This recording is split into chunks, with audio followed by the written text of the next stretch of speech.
आउज़ुबिल्लाहिमिनश्शैतानिर्रजीम बिस्मिल्लाहिर्रहमानिर्रहीम।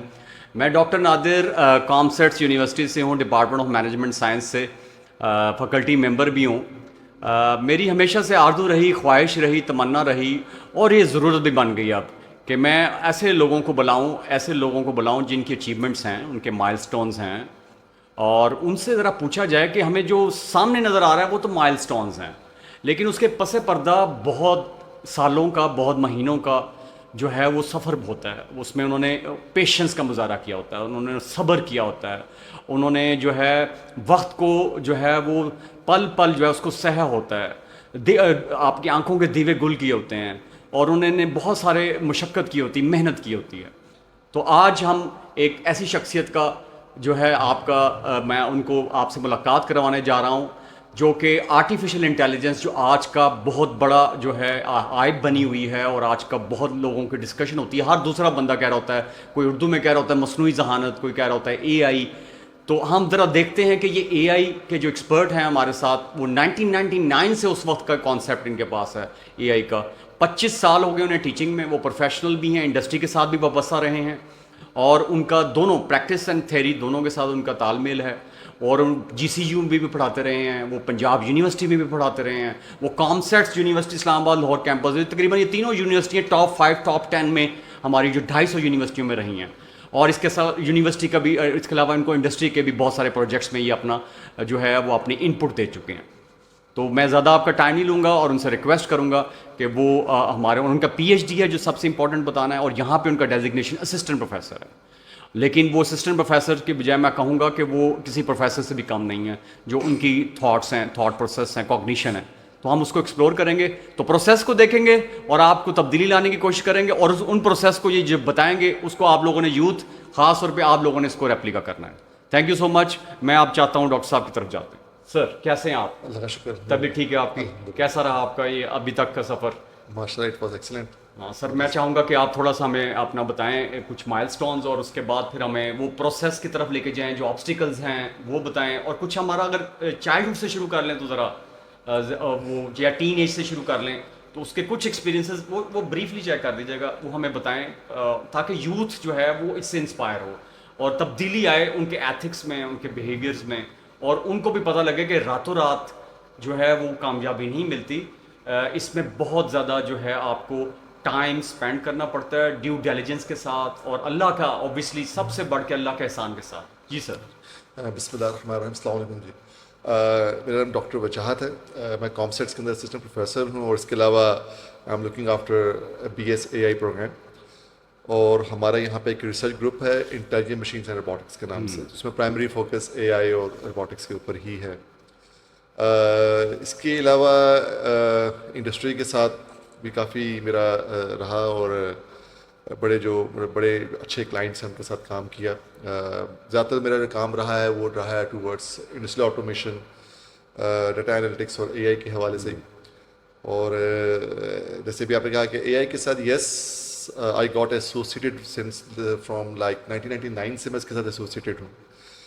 उस ज़माने में तो खैर लोग एआई जानते भी नहीं थे, तो और अचानक से पिछले 4-5 साल में आप देख रहे हैं कि एकदम वो हो गया। तो वाकया क्या था, कैसे एआई की तरफ आप आए, और एआई को ज़रा आम लफ्ज़ों में बता देंगे लोगों को कि यार एआई क्या, एक लेमैन को, यूथ भी कई दफ़ा लेमैन होती है, उनको तवज्जो हो बिल्कुल, जाएगी। मैं इसको, और इसके अलावा हमारी जो एआई की जो नेशनल टास्क फोर्स बनी हुई है, इसमें हम नेशनल पॉलिसी बना रहे हैं एआई की, उसमें भी इंगेज रहा। इसी तरीके से जो प्राइवेट इंस्टीट्यूशंस हैं, मेडिकल जो एसोसिएशन है, इन्होंने भी कोई एआई के ऊपर हेल्थ के हवाले से कोई पॉलिसी ड्राफ्ट की है गवर्नमेंट को रिकमेंडेशन के तौर पे। I was part of that core team also.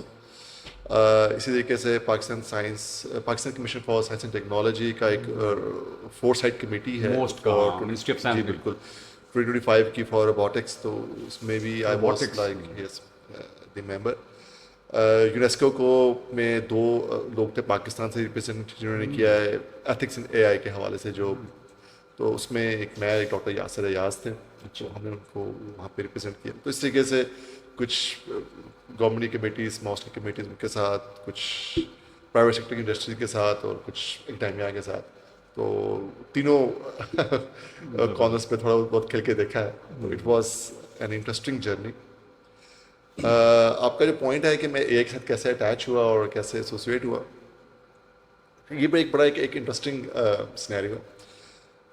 हम लोग मैं बेसिकली यूएमटी को आप कहते हैं, तो मैंने उस वक्त ये आईएलएम के नाम से था, institute of leadership and management, तो वहाँ से मैंने किया था ग्रेजुएट। तो आई बिलीव कि हमारा सेकंड सेमेस्टर था, तो हमें हमें ऊप पढ़ाई जा रही थी, तो वो भी C++ के अंदर। तो उस वक्त हम क्लास में जो लोग थे ना, वो बड़े एकदम परेशान से स्टूडेंट्स होते हैं, नहीं पता होता, तो परेशानी में ना हम चले गए। हमारे जो थे एडवाइज़र थे उस वक्त, वो डीन भी थे वहाँ पे, नदीम खोकर साहब। हमने कहा जी कि ना आप ज़्यादती कर रहे हैं हमारे साथ, दुनिया बहुत एडवांस हो गई है, जावा के ऊपर चलेगी और आप हमें वही ओल्ड फैशन C++ पढ़ा रहे हैं, तो ज़्यादती हो रही है हमारे साथ। तो नदीम साहब माशाल्लाह, उनकी अपनी एक शख्सियत थी, तो वो मुस्कुराते हुए कहते हैं चलें क्लास में।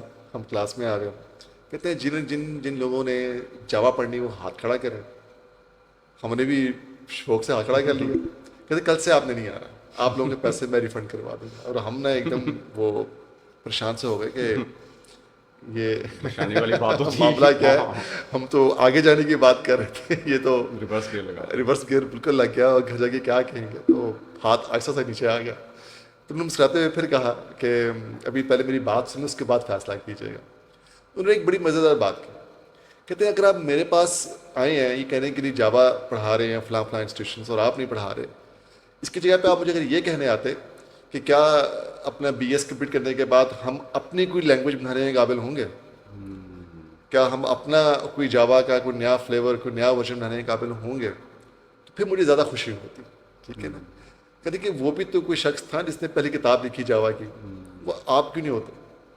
वो उन्होंने हमें ना कोई आधे घंटे का ना एक मोटिवेशनल लेक्चर दिया कि instead of following, why don't you think out of the box and become leader, बजाय कि आप लोगों को फॉलो करो, आपको लोग फॉलो करें। वो उनकी बातें ना बड़ी एक मज़ेदार थी। तो उसको उन्होंने ना उस वक्त एक बड़ी इंटरेस्टिंग बात की, एक मूवी रिकमेंड की। टीचर्स का अपना एक मामला होता है यार, वो मुझे याद है, वो वार गेम्स के नाम से उसका पहला, अब तो खैर उसका सेकंड पार्ट भी आ गया हुआ है। तो उस वक्त उन्होंने वो दी। मैंने ना लाहौर का कोई वीडियो सेंटर नहीं छोड़ा होगा उस मूवी को तलाश कर। उस ज़माने में कहाँ होता था कि आप ऑनलाइन बैठ के देख लें। कौन सा सन था फिर रफली? ये बात है 1996 की बात होता है। अच्छा 1996 सीडीज ही होती थी। तो खैर मैंने जा जो के किसी जगह से मैंने वो मूवी तलाश कर ली, मैंने वो लाया, मैंने वो मूवी बड़े शौक से देखी। एंड एक्चुअली उस मूवी में उन्होंने जो कॉन्सेप्ट था वो दिया AI का, आर्टिफिशियल इंटेलिजेंस का, जो कि एक्चुअली मुझे नहीं था आइडिया।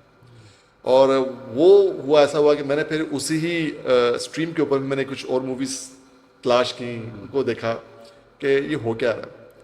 तो अलॉन्ग विद दिस नदीम साहब ने उसी दिन हमें एक बात और बड़ी इंटरेस्टिंग सी की, जिसकी बात मुझे तब समझ में नहीं आई। उन्होंने कहा जी कि टेक्नोलॉजी के अंदर आगे जाके एक ऐसा पॉइंट आएगा जहाँ पर there is a red line, ठीक है ना, between the science and theology. तो वहाँ पे आगे क्या होगा, एक उन्होंने बड़ा एक डिफरेंट सा कॉन्सेप्ट सा देने की कोशिश की, जो उस वक्त हमें समझ में नहीं आई। बट मुझे ये लगा यार ये कुछ ऐसी चीज़ है जो कि ना देखने की ज़रूरत है, बाकी सारी बातें छोड़ दो। तो वो जो भी रिसोर्सेज अवेलेबल थे फ्रॉम दैट पॉइंट ऑनवर्ड्स, मैंने कहा यार कि जो भी चीज़ें ना AI, इसी पे फोकस करना है, and I am going to do this. तो मैंने उस दौरान ना कभी वेब डेवलपमेंट की, ना कभी मोबाइल डेवलपमेंट की, क्योंकि I was fix on target कि जो भी करना है ना वो AI पे करना। तो आप उस वक्त मैट्रिक में थे, इंटर में थे? थोड़ा सा नहीं, मैं बैचलर्स था ना हमारा, BS का। ठीक हो गया। उससे पहले तो जो शौक जैसे हर बच्चे को होता है इलेक्ट्रॉनिक्स का, उस हद तक शौक था। हाँ, थोड़ा सा मैं बैक भी बताएंगे अगर या बाद में बताना चाहें, जैसे आपको सामने। मैं बीच में ऐड ये भी यहाँ तक भी आने का कंप्यूटर साइंस में भी हाँ, जो आया था वो भी एक ऐसा ही था। पहले तक का सफर। हाँ, असल में जैसे हमारी कुछ दिन पहले ही बात हो रही थी मेरे और आपकी, तो होता ही है कि ना मेरे वालिद साहब ने एक बात बड़ी इंटरेस्टिंग की थी। कहते हैं कि उन्होंने कहा था कि I guess I was in 8th grade में था मैं तब, या 7th में था, ऐसा ही था। उन्होंने कहा है कि ना वजाहत opportunities always Knox at your door. अच्छा, तो आपने ये कान अपने दरवाजे पर लगा के सुनना है कि आपको अपॉर्चुनिटी कब नजर आती है। Then you have to open the door. उससे पहले खोलेंगे कुछ भी नहीं मिलेगा, उसके बाद खोलेंगे जो कुछ थी आपके लिए वो जा चुकी है।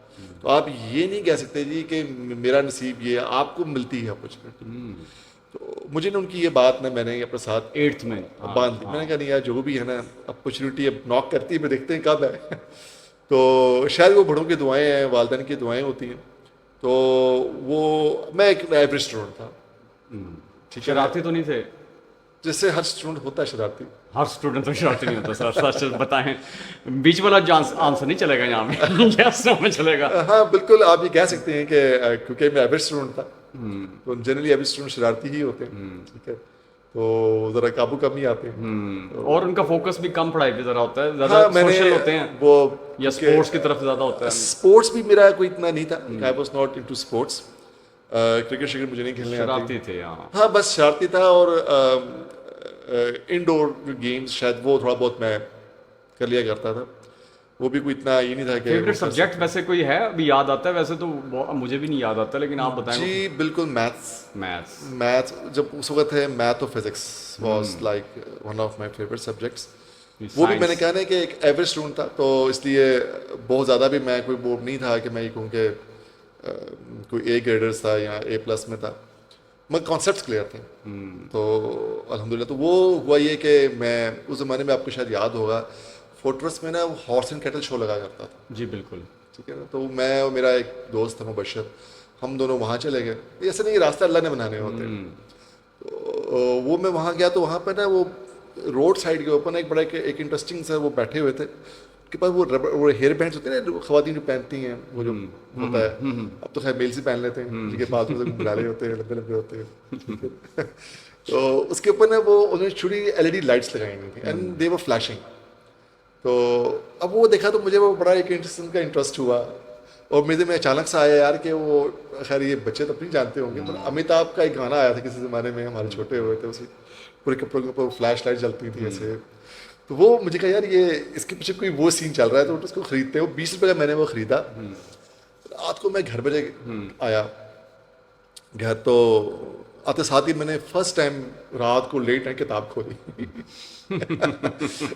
उसमें से मैंने चैप्टर खोला इलेक्ट्रॉनिक्स का, और देखने की कोशिश की कि यार कि इस हेयर बैंड के ऊपर जो ये कंपोनेंट्स लगे हुए हैं, ये कंपोनेंट्स हैं क्या और किताब क्या कह रही है। तो मेरी वालदा जी ने वो बड़ी परेशान हुई कि बचा तो ठीक है। मतलब it was very surprising for her कि भी मैं बाहर से आया हूँ, आते साथ ही मैंने किताब खोली और कुछ कर रहा हूँ। वालदैन तो फिर बाकोता वालदैन होते हैं। मैंने कोई रात को जागा और मैंने इसको एक्सप्लोर करने की कोशिश की। हमारे ना उधर महल्ले में ही वो एक जनरल स्टोर था, उसमें जो साहब रन करते थे वो भी हरफन मौला थे, कैलीग्राफी, थोड़ा बहुत होम्योपैथिक, और इसके साथ साथ जो है इलेक्ट्रॉनिक्स का भी उनको इल्म था। तो मैं, उनका नाम वहीद कुरैशी। अब तो मैं उनके पास गया, मैंने कहा वहीद भाई मुझे ना ये सीखना है।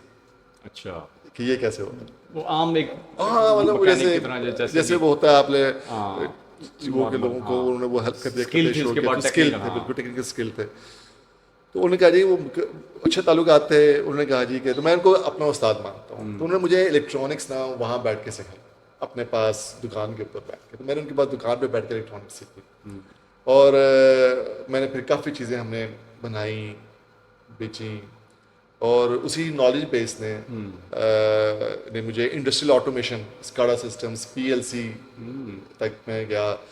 आपके बहुत सारे जो यहाँ पे हमारी फैक्ट्रीज़ हैं, उनकी ऑटोमेशन की, तो वो भी था कि जो प्रैक्टिकल नॉलेज उनसे वहाँ बैठ के लिया वहीद भाई से, तो वो चीज़ें सीखी, उसको किया। कितने अर्सा उधर आप उनके साथ आप जो है अरसा ना तो यारी बड़ा लगाई अरसा रखी? रहा उनके साथ। मेरा ख्याल है कि अगर मैं रेगुलरली बात करूँ तो मैंने 5-6 महीने उनके साथ बैठ के लगाए। 5-6 महीने, ठीक है। अच्छा जी, आपको ऑडियंस को बता दूं, खासकर यूथ को, बाकी लोगों को भी, ये पूरा प्रोसेस बता रहे हैं, और अभी प्रोसेस की सिर्फ ट्रेलर है कि यहाँ तक का जो सफ़र है ये वो बताएंगे, जर्नी। ये नहीं था कि रातों रात उस वक्त वो जो है वो एआई की तरफ, और आज के जो एआई के गुरु कहलाते हैं, तो उसके लिए वो थोड़ा सा आपको अभी वो कहते हैं ग्लिम्पसेस आ रही हैं आपके कि कहाँ से ये डेवलप हुआ। तो इस प्रोसेस को आप ज़रा देखिएगा कि ओवरनाइट चेंज का कहीं मुझे नज़र नहीं आ रहा। अभी तो 6 महीने अभी इन्होंने रुके हैं कि ये 6 महीने तो इन्होंने एक उनका नाम लिया है, एक टेक्नीशियन के पास गुजारे, और उनके पास बाहर जाके इनका यानी इंटरेस्ट और पैशन की वो बात कर रहे हैं। जी सर, कंटिन्यू करें। वो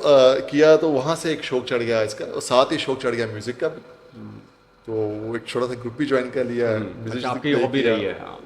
उसको प्ले किया हम लोगों ने माशाल्लाह। तो बहरहाल तो वो मैंने एफएससी हो गई। मुझे मेरे वालिदैन ने कहा कि कुछ दोस्त थे हमारे, वो कंप्यूटर साइंस कर रहे थे। मुझे वालिदैन ने कहा कि शाहिद मेरे दोस्त थे, फैमिली फ्रेंड्स थे, वो भी कंप्यूटर साइंस कर रहा है, तुम भी कर लो। अब मुझे तो पता नहीं था कंप्यूटर साइंस किस बलाओ कहते हैं उस ज़माने में। तो हमें तो ये पता था इंजीनियरिंग करनी है, और क्योंकि इलेक्ट्रॉनिक्स में शौक था तो इंजीनियर ही बनना। तो मैंने कहा नंबर तो आए नहीं एफएससी तो में, इंजीनियर डॉक्टर ही था। बिल्कुल एफएससी में नंबर तो आए नहीं है। तो मैं बीएससी के बाद ट्राई करता हूँ इंजीनियरिंग करने का, क्योंकि वो दिमाग में इलेक्ट्रॉनिक्स से बैठ चुकी हुई थी, वो तो निकलती ही नहीं थी बाहर। तो मैंने जो एकेडमी थी वो शुरू कर ली, खिजरा एकेडमी में मैंने मैथ की ट्यूशन लेना शुरू कर दी। तो वहाँ पर ना एक लड़का था फास्ट का, अरशाद। तो वो पढ़ाने आया करता था। मुझे पता लगा कि उसको वायलिन प्ले करना आता है। अच्छा। तो मैं म्यूज़िक में ड्रम्स प्ले करता था। तो मेरी इसके साथ ना दोस्ती हो गई। आप देखें कि आज तक मैंने उस बंदे से कभी वायलिन सुना ही नहीं, मगर हमारे जो कॉमन इंटरेस्ट बना था वो क्या बना था, म्यूज़िक बना। मेरे दिल में ये आया यार कि इससे सुनते हैं क्या है ये चीज़। तो मुझे वो अपने घर ले गया। तो उसके पास घर में ना एक 486 कंप्यूटर पड़ा हुआ था उस ज़माने में। हाँ, फोर मैं तुम करते ही क्या हो? कहता है मैं ना फास्ट से ना बैचलर्स कर रहा हूँ कंप्यूटर साइंस के अंदर। और वहाँ बैठ के उसने मुझे मैंने कहा होगा क्या?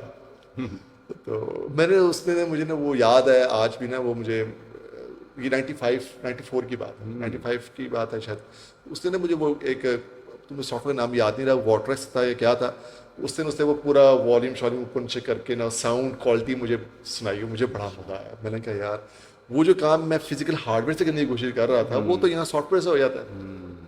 तो फिर मैंने उससे वैसे बात पूछा, मैं कहा मुझे एक बात बताओ, क्या मैं इसे लाइट्स कंट्रोल कर सकता हूँ? क्या मैं बापटा की बत्ती बंद कर सकता हूँ? तो उससे मुझे सब कुछ हो सकता है।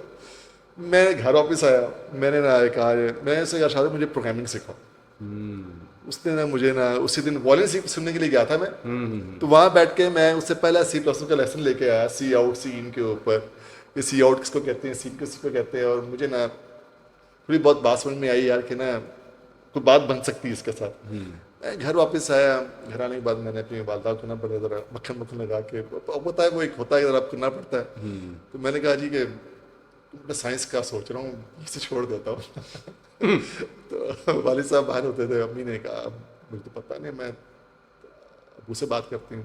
मैंने अबू से बात की, अबू बाहर होते थे कुवैत में। अबू कहते मुझे तो पता नहीं है, उसको बोलो जो उससे करना है वो कर ले। चलो ये एक चीज़ मेरा ख्याल है कि ये एक बात बड़ी इंपॉर्टेंट है कि you need to give the decision to the students, to your child, कि भी उनका कैरियर उनको पता होना चाहिए। मेरी वालदा ने एक बात की थी, मैं वो बात रिपीट करता हूँ उनकी, वो जा चूड़ा बन जा। अच्छा। पर ऐसा बन के तेरे पीसी में जॉब मिल जाए। द पॉइंट वाज दिस कि do whatever you want to do, मगर फिर उसको आप उस लेवल पे करो कि you get engage with the top notch organisations in that domain. अब वो मेरे ऊपर ना एक वो मॉरल रिस्पॉन्सिबिलिटी बन गई यार कि एक तो मैंने वो किया, चेंज किया और ऐसे किया, वो सारा कुछ हुआ। अच्छा वो हुआ तो हमने कंप्यूटर साइंस ज्वाइन कर लिया। अब आपको मैंने बता दिया, जब सेकंड सेमेस्टर में क्या हुआ, मुझे वो एआई का तड़का लग गया साथ में। इलेक्ट्रॉनिक्स तो बहुत पीछे चली गई, क्योंकि मैंने कहा ये तो कोई मसला नहीं, हार्डवेयर तो कहीं से भी मेरे पास आ जाएगा, बना बनाया आ जाएगा। असल चीज़ तो ये है कि ये जो मैं चीज़ें देख रहा हूँ जिसमें this is the machines have autonomy and they are able to do whatever they want to do by themselves, that was fascinating. ठीक है ना, that was like a life changing for me. अच्छा ये ऐसा भी हो सकता है, क्योंकि फिक्शन है ना, फिक्शन में तो फिक्शन पसंद है ना, पसंद आ गया वो। मैंने कहा यार ये रियलिटी तो लॉजिकल जो बात है वो समझ में आती है, तो कैसे होगा ये बात का मसला। तो वो फिर सारा हमने ना फोकस पे उसके ऊपर करना शुरू किया।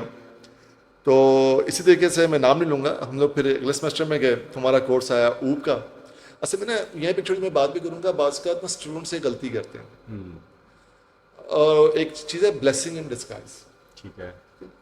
और मैंने शुरू में क्या बात की, लाइफ में अपॉर्चुनिटीज आती हैं। Every experience in your life is an opportunity for you, depends कि आप उसे कैसे इनकैश करते हो। हमें सेकंड सेमेस्टर में एक टीचर हमें मिले, मैं गुड बैड एक्सपीरियंस दोनों शेयर कर रहा हूँ, नाम मैं नहीं लूँगा। तो वो सुना था कि वो बाहर से कहीं इम्पोर्ट होके आए हैं। अच्छा। मेरे इम्पोर्ट लफ्ज़ जानबूझ के बोला, मैं आपको बताऊँगा। तो हम बड़े ना इंस्पायर हुए उनसे यार कि भी पता नहीं क्या हो जाएगा। ऊब के अंदर ना हमने थर्ड सेमेस्टर था, तो भाई फिर के बैठ जाएंगे, दुनिया इधर से उधर कर। उन्होंने आते साथ ही ना हमारी दुखती जो रगे उनको दबा दिया कहा जी कि ना आपके जो डिजिटल मीटर्स बनाएंगे, हम्म। अब जो डिजिटल मीटर आ जाएं उस ज़माने में वो बंदा और वर्चुअल रियलिटी पे काम करेंगे। हम तो पहले ही बैठे हुए थे, भूखे बैठे हुए थे, हम तो जाके लगे आसमान के ऊपर। हमने कहा सर आप बताएं करना क्या है। कि तेरी पहले मैं आपको ये बताऊंगा किताब खरीदता है कैसे। अच्छा। अच्छा जी चलें किताब खरीदते हैं। देखिए you have to follow, when you follow somebody you have to follow blindly. उसमें फिर आपने ये नहीं करना उस्ताद को कि पकड़ वो लिया। फिर क्या है, क्योंकि मैंने कहा ना कि हद से आपको कुछ ना कुछ मिलता ज़रूर है। करना क्या जी, करना ये नहीं कि आप सब लोग घर से ना 5,000 10,000 रुपए जो आपकी पॉकेट में आते हैं पैसे, वो अब ये बात है 96 97 की, वो लेके हैं हम वैनगार्ड जाएंगे। अब वो बड़ा एक्सपेंसिव लिबर्टी में, स्टोर था, लिबर्टी नहीं उधर हॉल रोड के पास। हाँ हाँ, अलर्ट कर। वहाँ जाके मैंने ये किताबें खरीदी। मैंने घर आया, मैंने अपनी वालदा को कहा कि माँ जी चाहिए।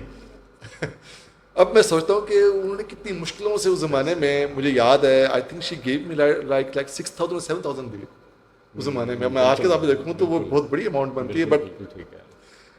हम लोग को वो जमा पूरी पूंजी थी क्लास जो सी थी ना, उन्होंने पता नहीं कैसे कैसे पैसे अरेंज किए। हम लोग पूरी क्लास वैनगार्ड गई और हमने किताबें, मगर उस वहाँ पे ना उन्होंने हमें सिखाया किताब खरीदते कैसे, how to select the book, what is the right way to select the book. मुश्किल काम है, सही है। अच्छा वो किताबें मैंने ना हमें ना खरीदी, मुझे आज भी याद है। एक बुक का नाम था DSP, डिजिटल सिग्नल प्रोसेसिंग। अब मैं थर्ड सेमेस्टर में वो पढ़ रहे हैं, digital signal processing in C++, API to API communication using C++, RS-232 and 485 protocol था C++ का, वो हमने किताबें खरीदी। वो जो पता नहीं अजीब किस्म के नाम थे किताबों के, वो हमने सारी खरीदी, 5-6 हज़ार रुपये वहाँ पे लगाया और मैं घर आ गया।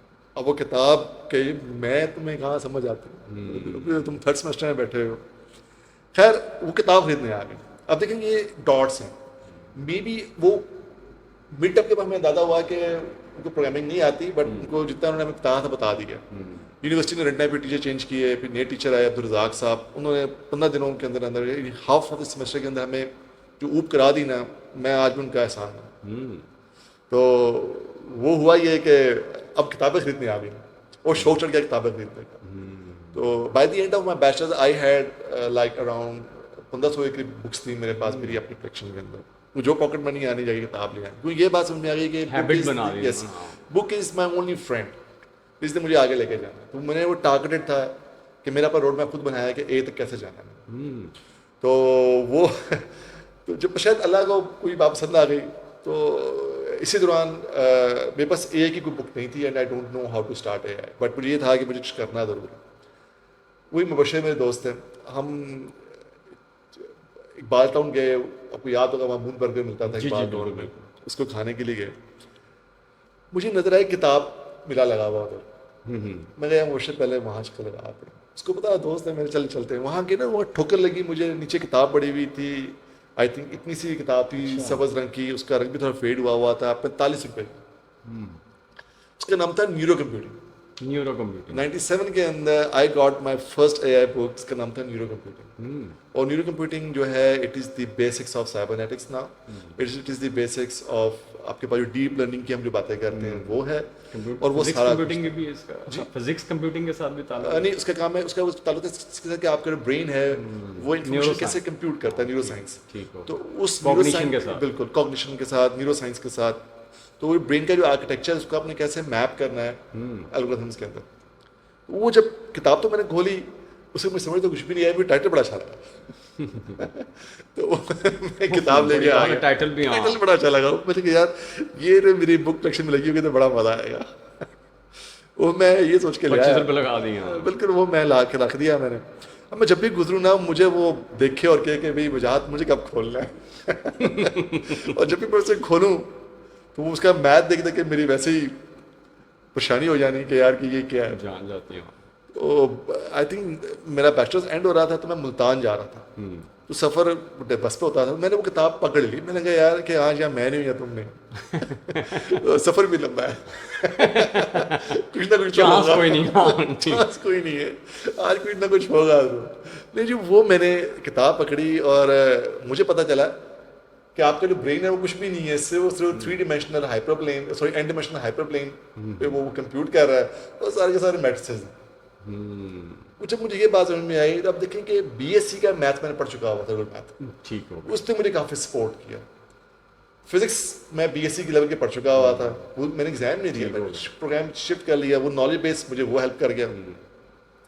जब वो मैंने वहाँ पे स्टडी के इलेक्ट्रॉनिक का काम करा, मैं सर पकड़ के बैठ गया अपना, यार ये तो सारा सारा ऑपरेशनल एम्पलीफायर है, ये नॉलेज बेस कहाँ से आ गया? वो मैंने वहीद भाई से बैठ के सीखा था इलेक्ट्रॉनिक्स का, वो सारे के सारे डॉट्स बात के जुड़े, मैंने कहा ये तो हलवा है, तो मसला ही कोई नहीं। तो वो जो मामला था, वहाँ से सफ़र मेरा ना एआई के साथ स्टार्ट हो गया। जल्दी तेज कर दिया था मैंने, हाँ, उस सफर ने ना, जो सफ़र था ना वो कैटलाइज हो गया सक्सेस और वो डॉट पे डॉट बनता गया and here we are now. तो वही बात है कि अपॉर्चुनिटी आई, ठोकर लगी, किताब उठाई, किस नीयत से कि अल्लाह ने वहाँ अपॉर्चुनिटी रखी हुई थी, नीयत म्यूजिक की थी, अल्लाह ने अरशाद एक अपॉर्चुनिटी रखी हुई थी। सही ठीक है, अपनी तरफ से अच्छा करने की कोशिश की, मगर एक मूवी से अपॉर्चुनिटी निकला है मेरे लिए। मूवी का नाम याद है वैसे? वार गेम्स। वॉर गेम्स था, फिर स्टार ट्रैक। अच्छा, अभी भी रिकमेंड करना चाहेंगे, देख सकते हैं यूथ हमारे के क्या? क्यों नहीं, मेरा ये ख्याल है कि बहुत सारी जो क्लासिक मूवीज़ हैं और वो ऐसी मूवीज़ हैं जो एक्चुअली हम एआई के अंदर एज अ लिटरेचर के तौर पे रेफर भी करते हाँ, हैं। ताकि जिस फील्ड में वो जैसे स्पेस ऑडिसी है, अच्छा, ठीक है, ये वो हैं कि ये वो क्लासिक मूवीज़ हैं जो कि एक्चुअली आपको आज भी they are very advance as compare to what AI is offering now. इसी तरीके से स्टार ट्रैक में जो नेक्स्ट जनरेशन है, वॉयेजर है कि जो सीरीज़ हैं, आप उनको देखें तो आपको एक्चुअली आइडिया होगा। जैसे आज आप चैट जीपीटी की बात कर रहे हैं, हम आजकल वो बात कर रहे हैं कि आपके पास आप नरेट करते हैं और एआई आपके लिए पूरी पूरी वीडियो बना रहा है। जी जी, ठीक है, तो अगर आप इन मूवीज़ को देखेंगे तो आपको नजर आएगा यार कि these were like projected and these were like predicted by the fiction authors way back like in 1960s and 1965 and 70s के अंदर, 50-60 साल शायद ज़्यादा ही होगा। ठीक है ना, और देखें अगर वो 50s और 60s के में वो मूवीज़ रिलीज़ हो रही हैं, 70s में रिलीज़ हो रही हैं, तो उन कॉन्सेप्ट को कंसेप्चुलाइज किया होगा लाइक इन 1940 एंड 1950। ठीक है, तो वहाँ से वो सफ़र चला और कैसे करते करते चीज़ें आगे चली हैं। तो आज के ज़माने में डोरेमोन है, तो मैं समझता हूँ डोरेमोन जो बच्चे कार्टून देखते हैं, इसमें से अगर आप 10% भी फोर्सी कर लेते हैं what kind of future is this, और आप आर्ट टेक्नोलॉजी को पिक करें और डॉट्स जनरेट करें फॉर नेक्स्ट 10 years, तो every individual can have their own version of their career. तो अभी भी अगर आप, मैं कहूँ ये सपोज अब ये 50-60, हम 60s में बैठे हुए हैं जी, सपोज कर लेते हैं, आज है 24, अब 30-40 साल बाद ऐसे ही कोई एआई का गुरु होगा या कोई अगला, आप किस तरह देख रहे हैं अगले जो है ना 50-60 साल में, जो अभी से बच्चों को वो चीज़ करनी चाहिए, कोई ऐड करना चाहिए कोई चीज़, अगर आपकी भी फॉर्सी करते होंगे? बिल्कुल ऐसा ही। देखिए एक चीज़ बड़ी इंपॉर्टेंट है कि ये मैं अपने एक्सपीरियंस की बात बता रहा हूँ, हो सकता है मैं गलत हूँ, वो जो मैंने सीखा है, जो मैंने लर्न किया, वो ये है कि किसी भी टेक्नोलॉजी का जो लाइफ स्पैन है ना आज के ज़माने में, वो 6 to 8 years है। ठीक है, उसके बाद यू आर डन।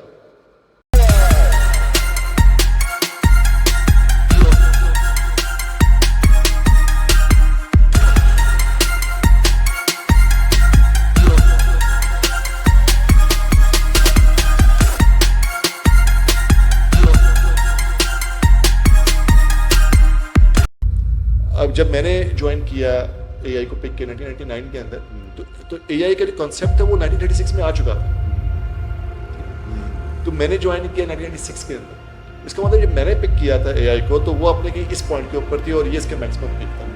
आज हम यहाँ खड़े हैं, इसका मतलब कि आज जो टेक्नोलॉजी उसने नीचे जाना है बाई साइज।